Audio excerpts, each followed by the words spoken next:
Hello and welcome to the Race to Speak Up podcast. I'm your host, Devin Moore. Today's guest is Carys Mullins. Carys is the creator and writer of the C.A.L.M blog, a platform for LGBTQIA plus mental health stories, knowledge, and support. The blog further aims to inform all people, but especially healthcare professionals, on the unique issues surrounding mental health in the LGBTQIA plus community.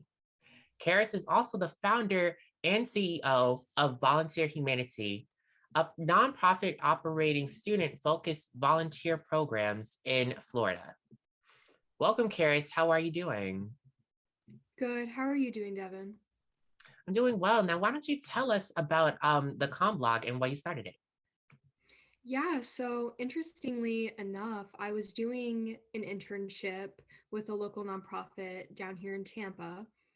And a part of the internship was I had to develop a personal project. So I've always wanted to write a blog. I've always loved writing and reading. And I've also been very passionate about LGBTQ mental health. So when I was given kind of the incentive to kind of go out and do this project, I fully just kind of dove into it.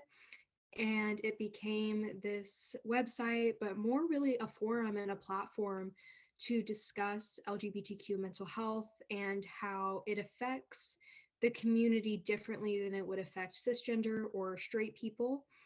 So it's kind of a mixture of just factual information and research that I try and write in a very digestible and inclusive way, but it's also very focused on my personal experiences and the personal experiences of people I know and how they coped with it. On the blog, or I think it was on the main page, you actually go into your personal story. Would you like to share? Sure. My journey with mental health and my journey with sexuality have been on kind of the same track throughout my life. They're always kind of related in some aspect. For me, I started to question my sexuality and my identity in like elementary school, but I didn't really understand it and it became very difficult for me. I felt very different from my peers. I didn't understand kind of the concept of like, oh, well, Sally likes Joe and Joe likes Sally. I was like, I like both of them. So it was a very confusing time in my life. And then kind of around middle school is when it really started to solidify why I had those feelings. Thankfully, I did have a support group of friends who were also in the LGBTQ community, and we all kind of came out around each other at the same time. So that was very nice to have. But I was also going through a tough time in my life. So I felt kind of a lesser value than everybody else. And I started to develop things like body image issues, anxiety and depression in seventh grade. At the same time, I was a victim of bullying around that time. So that kind of reinforced fears I had around my sexuality and also some mental health problems I was developing. As time went on, I didn't really take it all that seriously. I kind of just pushed in the back of my mind. And then the bullying kind of just got out of hand at a certain point where I knew that I had to do something about it. So I ended up taking it to a teacher to get it taken care of because it had turned sort of into more of assault. It was not bullying anymore. So it became a safety issue, I felt, for me. But I was also dealing with things at home, not in my home, but in my neighborhood, I should say, in terms of things like sexual assault, which worsened my body image. And it's really crazy how it all just kind of blends together, like looking back on it now, how everything was just intertwined. Wow. Well, I'm really sorry to hear that you went through that. I know when it comes to, or really just coming to like coming to terms with yourself. Yeah, sorry, had to think of the proper terms, but coming to terms with your sexuality, that's a whole, process, and that's a long process within itself. And then like body image issues, like all these different things. So to have bullying on top of that, which even worsens to assault, I'm so sorry to hear that. That is something that no one should really ever go through. I also have had, not with body image, with just being or coming to terms with myself. I understand that long process. It's really something because like figuring out, oh, you you don't like Sally, you like Joe. It's like a weird, just like to reference back to what you said. It's so unique, feel that feeling of really understanding your sexuality or just figuring out that your sexuality is something out of the norm. I'm putting air quotes up, out of the norm. But I'm glad that you were able to share your mental health, issues on your blog. And also I know that other people were able to write on the blog, right? They're able to share their own stories.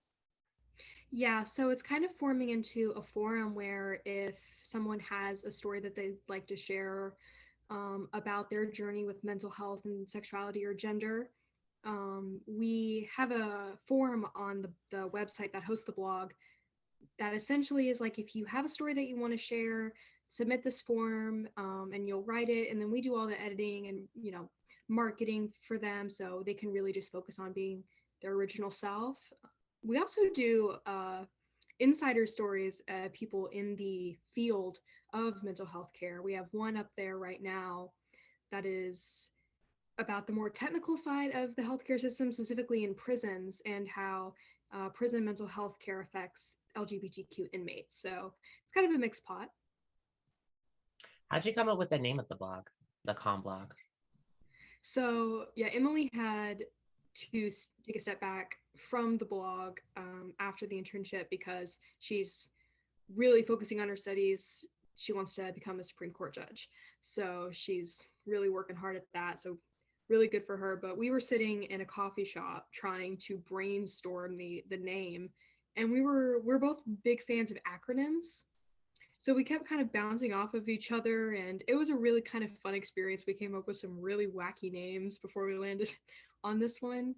And it was actually just about when we were wrapping up the meeting, we were just going to be like, we'll find a name on another day. We were sitting in silence, kind of trying to do our last bit of brainstorming. And I was like, what about calm to give people, like, because it's mental health, right? So you want to feel calm when you're in a good mental health space. And she just laughed at me. And I was like, but wait, it could stand for Community Advocates for LGBTQ Mental Health, because that's what we wanted the blog to be, a forum for advocacy that is like a community for that specific theme. And the fact that it aligned with calm to a certain extent, with maybe pushing the limits a little bit, but we're like, it's pretty in line. So we just kind of went with it. And that's kind of how that happened. That's cool. It's kind of funny how you can bounce off of each other with ideas for a name of something. I remember when I was younger and I was really trying to figure out the name of the Race to Speak Up organization. And like I was trying to figure out because I knew I wanted to have race into it because I wanted to encompass like all different races, like, anyone that's out there. And on top of that, I also wanted to say, we need to hurry up and speak up. And then I was like, oh, race to speak up. Perfect. So then that just kind of went from there. And then like I started doing all my different other things with my organization, like speaking in different places, going up and speaking to legislators about getting an anti-bullying law passed. So I know there's a lot of different components to an organization or even a blog. And like I said, organization, I know you have Volunteer Humanity. Why don't you tell us about it? Yeah, so volunteer humanity also kind of relates back to everything we've just been discussing. I joined a initiative called the Global Change Incubator. It did its first round ever. It was formed in 2021, and I was a member of it. And as a part of the Global Change Incubator, it was people, business leaders and advocates from across the globe. We had a couple people from Germany and Argentina and just kind of everywhere. And something that everyone was trying to do as a part of to create global change was to create their own sort of program or initiative. And I was like, I've always kind of wanted to be in the nonprofit sector. Why don't I just, make it a nonprofit and do something that I really am passionate about? And I went with Volunteer Humanity because a big part of my core belief system with human rights and humanitarian work is we shouldn't just focus on kind of one cause because everything affects everything else. And it's kind of in the way that one problem causes another, but that one also is causing the other problem. And I wanted to encompass that in an organization. So when I built Volunteer Humanity, I didn't want to restrict the organization to any specific purpose. So I was like, well, there's no nonprofit in my region of Florida, at least, that has volunteer programs specifically for students. Because a lot of the times with nonprofits, you see, and this is not a bad thing, but you say they have a very specific purpose, like to end hunger in Tampa. Great cause, and that's their cause, and then the volunteers support it. I just wanted to flip it so we can serve any cause, as long as it's a charitable one. So kind of the running joke with some of my volunteers is like, you can do any service project you want unless it's raising money to buy yourself an Xbox, so that's not a charitable purpose. But so, and it is reinforced by, there's this Florida scholarship, it's called Florida Bright Futures, and you need a certain amount of hours, it's 100 hours plus certain test scores, and you get full tuition to any public college in the state of Florida, completely for free. It's amazing. It saves kids so much money, but it's very hard to gather all those service hours on top of studying for, to get the test scores. So I created programs that make it a lot easier for them. They can do it structured. And the way that it's structured is each student gets their own personalized volunteer schedule. So they know exactly when they're going to volunteer, how long they need to. It takes the guesswork out of it, essentially, like, oh, I need to volunteer. When is this organization doing this or this organization? You can just get all done in one place. And we have online opportunities. So if kids struggle with transportation, they can just do it all from home. So it's essentially just kind of lifting that burden from the students and also helping them get affordable education while serving humanity. And that's kind of the whole organization in a nutshell. It's great that you're able to, give students service hours and give students all these different opportunities through Volunteer Humanity. I remember when we first met, you were actually talking about a food drive, or like you recently had a food drive. Why don't you tell us about that, or just tell us about a few of the other different drives and other opportunities you've had? So yeah, we just finished. We in the process of doing monthly projects at the moment, and in January was our fresh food drive. It's challenging to say for me, but it was an idea that the volunteers came up with, and we all kind of organized and worked together on. And essentially, what it was is collecting. A lot of food drives do non-perishables, right? Like canned foods, soup, beans, stuff like that. But the purpose of this drive was to donate healthy food, because although cans do last a long time, they're not always solving the health issues that these people might have. They may be contributing to problems, also food waste. Just a whole bunch of issues comes with using like shelved goods. And so the way we did it was we made the fresh food drive to distribute vegetables and fruits, and we ended up also distributing honey, which I thought was kind of cool, to families across Pasco, Pinellas, and Hillsborough County, which surround the city of Tampa. And it was a kind of doubling on ending hunger, but also supporting nutrition equality, because that's a huge issue we have here in the United States, at least, and especially in Florida, is people who are living in poverty also typically suffer from things like malnutrition, which can be related to being undernourished or overnourished. So we were trying to solve two problems at once, and the drive was pretty successful, I would say, for something at the scale that it was. This month we're doing it's called Letters to the Front Line, and we're having kids and students write letters or make a DIY card kind of surrounding the theme of love and dedication, because Valentine's Day. And we're going to be sending that to the Tampa General Hospital Foundation to give to the workers there. So cool. Something about like doing food drives or really just, you know, these different like community service opportunities. Whenever I'm like doing that, it always kind of gives me this like warmth in my heart because I know that I'm helping people. So I can only imagine all of the happiness that you're going through when it comes to, doing that. It's really cool how you're able to start that. And so I mean, we met through Debbie, who's the founder of Humanity Rising. How did you find out about Humanity Rising? So I was actually looking for scholarships to kind of fund my education because I'm trying to go to college, but I have to pay for it all out of pocket because the irony of this whole situation is I can't get Florida Bright Futures because of extenuating circumstances. I get very bad anxiety surrounding tests, so I don't have the test scores. And freshman year, I really couldn't get any service hours because I was still recovering physically and mentally from anorexia and the 3 months I had spent in the hospital prior to the start of high school. So I was just kind of on a scouring search for scholarships, and I ran into the Share Your Service story on Humanity Rising, and I kind of not only took an interest in the scholarship but in the overall organization.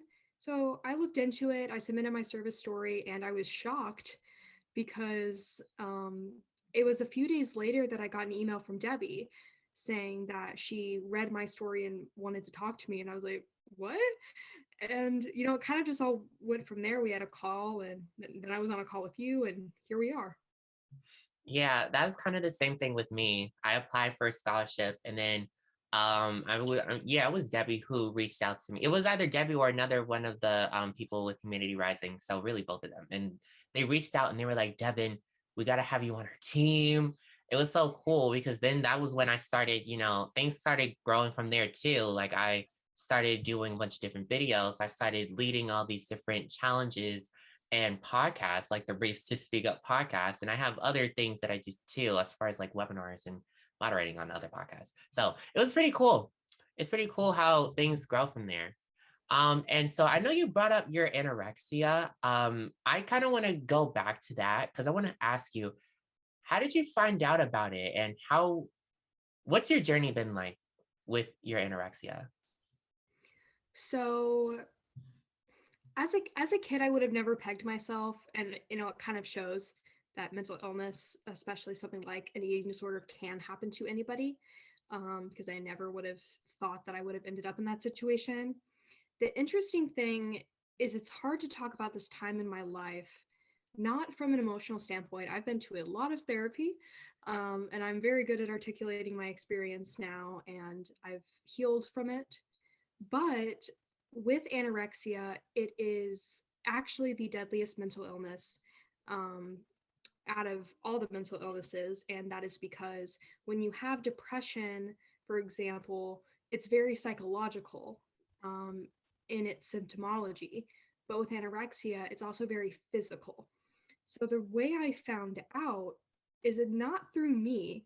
My parents noticed the amount of weight that I'd been losing, because something that happens when you have anorexia is you don't eat a lot. You do eat some, but you become very controlling around food and anything that you consume, down to the amount of ounces of water you're drinking, because you have some amount of control in your life. And that was kind of how I developed it, as I felt out of control in my life.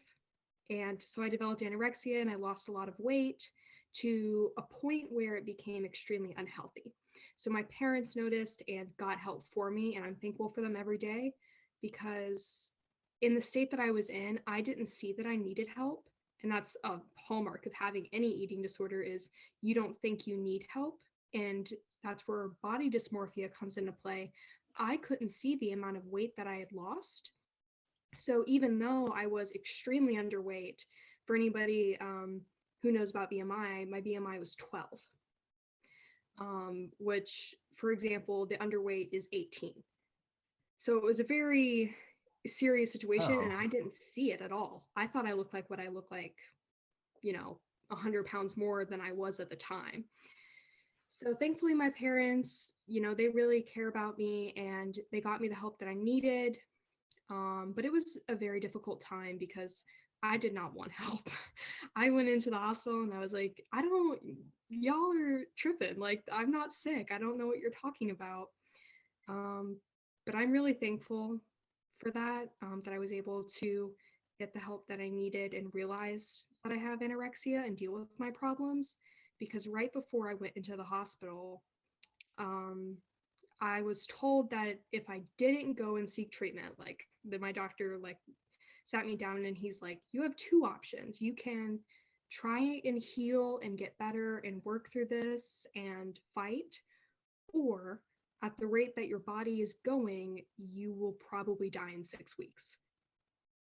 And I was like, I Wow. don't believe you. Like, that's what I said. I said, I don't believe you. So I was a minor. So I went because my parents made me. And I met lifelong friends in that hospital. I was there for 3 months straight. And it was the hardest and greatest time of my life. Wow, I'm so sorry that you went through that, but I'm glad that you were able to get that support.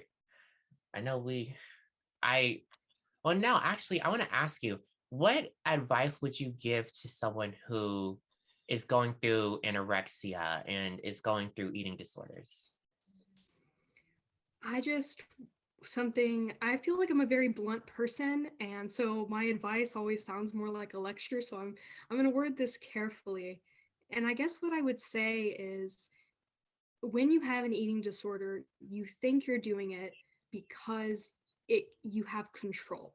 You do not have control.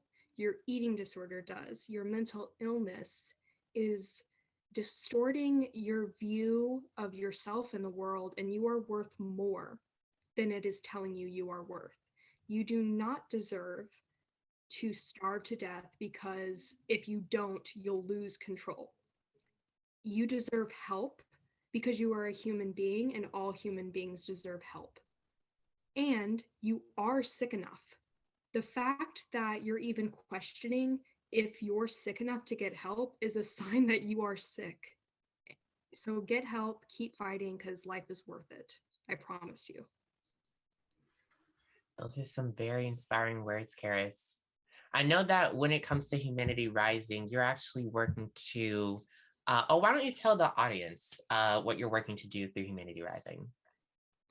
Yeah, so I'm taking essentially the concept of the blog, turning it into a podcast where I have weekly guests that come on, either just, general people from the LGBTQ community who have experiences with mental illness or care for people who have a mental illness, and also professionals in the field, so things like psychiatrists, therapists, who are also in the community or just very strong allies, and having discussions about their personal journeys as well as how they feel their line of work or their life experiences as an LGBTQ person relates back to mental health.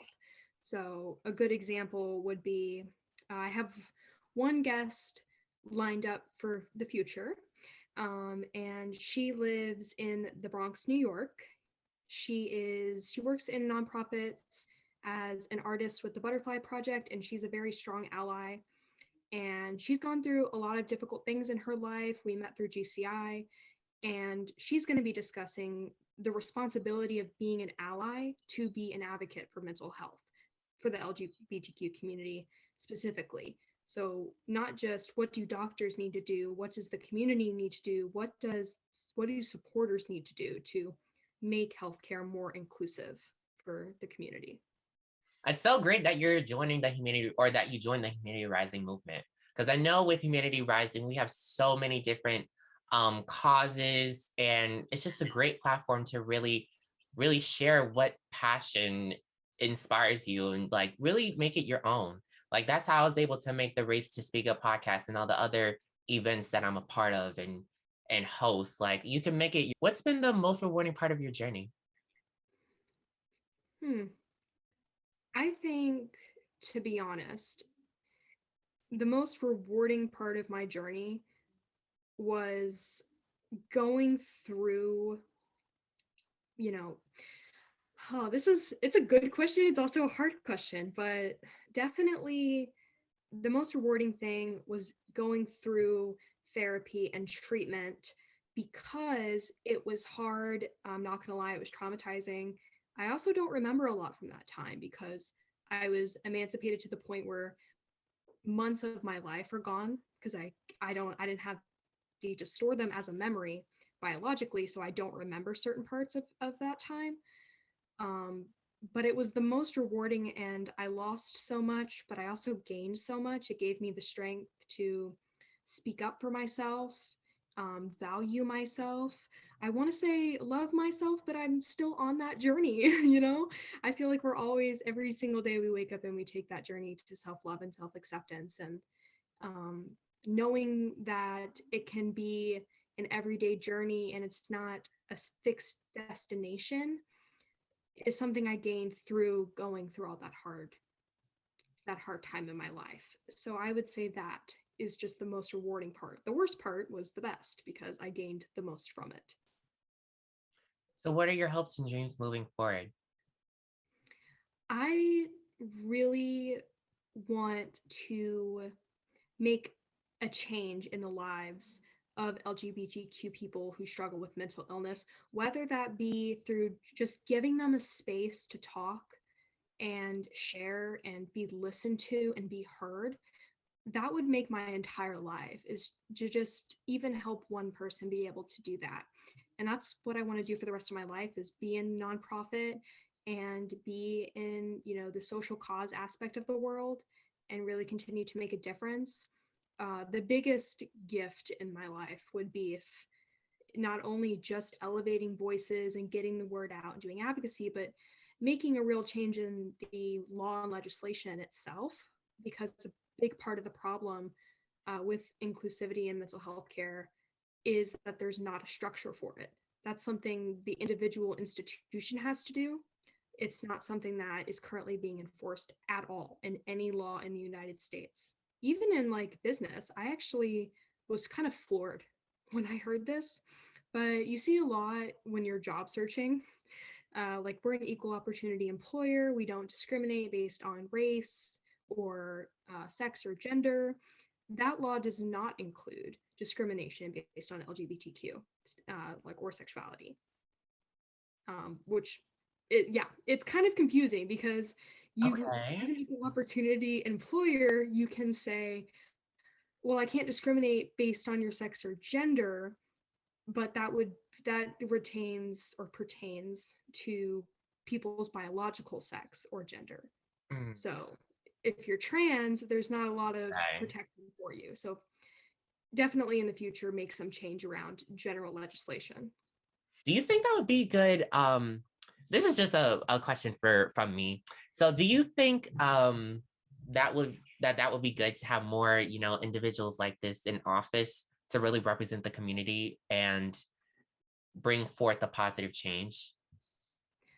Yeah, I could not agree with you more. It's something that, I would say the United States is behind in compared to some parts of the world, especially in terms of just not even representation for the LGBTQ community, but like you were saying, for any culture or any race. It's very hard and it's not diverse in any of our legislative bodies. So I think there does need to be a big push for that, because at the end of the day, I do believe that advocates and activists make a big difference and really push change in legislation. But for change to happen and for it to stay and not get, revoked in a year when the terms change, is necessary for the longevity of human rights in general. So I would say definitely yes. There needs to be some type of initiative, some type of, you know, goal at least to have more diversity in legislation and any government bodies. Kind of like what's came to my mind when you were speaking is how colleges, this is a controversial legislation or new rule, but some colleges have the requirement that they have to enroll a certain amount of minority students. Um, I cannot remember. I'm pretty sure it is equal opportunity or something along those lines, but I'm probably wrong. Um, but it is kind of a thing that people argue about a lot, saying that, well, that's not fair, that's not equal. But that becomes controversial. But the point is, if colleges can do it and be successful to a certain extent, and educational systems, and even general commerce. I know that here in Tampa, we have the LGBTQ Tampa Commerce, which is a collection of LGBTQ business owners, entrepreneurs, things like that come together to make the business space here more inclusive. We are a very LGBTQ friendly city. One thing I do love about Tampa. But if small organizations can do that and we can work our way up, I think it's possible and needed for big legislative bodies as well. You're so right. You are so right. Well, this is a great conversation. My last question for you is, how can people contact you? So find you. So tell us your social media platforms and your website. Yeah, so the website, thankfully, my domain was available. It's very simple. It's just the casual, www dot, how many W's there are, can't remember. And then just the com blog, all lowercase, .com. And it's just, that straightforward. If you want to contact me on any of my social media, I am currently pulling it up. Because interestingly enough, I'm also a social media manager, so I have about 17 million accounts. So on Instagram, you can follow the com blog at, now this is a moment in time, the.com.blog, all lowercase. It's a really fun name because the com blog somehow was already chosen as a domain name, but I'm not bitter, it's fine. Last thing I guess I'm going to plug is, if you want to follow Volunteer Humanity and you want to see what they're up to, it's literally just at Volunteer Humanity, no spaces, all lowercase. Yeah, the website for Volunteer Humanity is Volunteer Humanity, all lowercase, no space, .org. Cool. Well, thank you, Carys. It was great speaking to you. Thank you for showing us how you race to speak up. Thank you for having me. And thank you to all who are listening. I hope to see you guys at future Race to Speak Up podcasts. If you have any questions about the Race to Speak Up podcast, feel free to contact me at racetospeakup@gmail.com. Make sure to follow at Race to Speak Up on Instagram, Facebook, and Twitter for updates on future podcasts. And remember to join the Humanity Rising movement. Humanity Rising offers scholarships for students making a difference in the world through service. Visit www.humanityrising.org for more information. And remember to ask yourself this question: how do you race to speak up?